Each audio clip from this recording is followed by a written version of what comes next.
அன்புக்குரிய சகோதர சகோதரர்களே, ஆசியாவினுடைய லூர்து என்று அனைவராலும் அன்போடு அழைக்கப்படக்கூடிய வில்லியனூர் விடிவெள்ளி தூய லூர்து அன்னை திருத்தலத்தினுடைய ஆண்டு பெருவிழா 149வது ஆண்டு பெருவிழா கொடியேற்ற நிகழ்வானது இப்பொழுது நடைபெற்றது. இதனுடைய மிக சிறப்பான ஒரு அம்சம் என்று சொன்னால், ஆசியாவிலேயே பிரான்ஸ் தேசத்திற்கு அடுத்து லூர்து நகரிலே லூர்து அன்னையினுடைய நாமத்திலே அமைய பெற்ற மிக சிறப்பான ஒரு திருத்தலம் இந்த திருத்தலம். இதை விட இன்னும் மேலான ஒரு சிறப்பு என்று சொன்னால், தமிழருடைய மரபுபடி மாதா திருத்தலத்தின் முன்பாக மாதா குளமானது அமைந்திருக்கிறது. எனவே ஒவ்வொரு ஆண்டும் இந்த அன்னையினுடைய திருவுருவம் தாங்கி இந்த திருக்கொடிக்கு ஏராளமான பக்தர்கள் வருகிறார்கள்.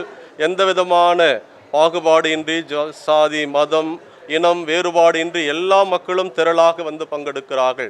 அந்த அன்னையினுடைய திருவுருவம் தாங்கிய திருக்கொடி மேலே ஏற்றப்படுவது போல எல்லாருடைய வேண்டுதலும் இந்த தாயினுடைய பரிந்துரையால் இறைவனிடம் கொண்டு செல்லப்படுகிறது. இதன் வழியாக ஏராளமான அற்புதங்கள் அதிசயங்களை எல்லா பக்தர்களும் பெற்று செல்கிறார்கள். குறிப்பாக திருமணம் அமையாதவர்களுக்கு நல்ல ஒரு வரனும், குழந்தை பாக்கியம் இல்லாத தம்பதிகளுக்கு நல்ல குழந்தை செல்வம், இந்த மாதா குலத்தை சுற்றி 7 சனிக்கிழமையிலே அவர்கள் வேண்டுகிற போது அவருடைய எல்லா விதமான மன்றாட்டுகள் கேட்கப்படுகிறது. கண்புரை நோய், தோல் சம்பந்தமான நோய், இன்னும் பல்வேறு விதமான புற்றுநோய்கள் எல்லாம் குணம் பெற்று அற்புதங்களும் அதிசயம் நடைபெற்று கொண்டிருக்கிற ஒரு மேன்மையான திருத்தலமாக இது அமைகிறது.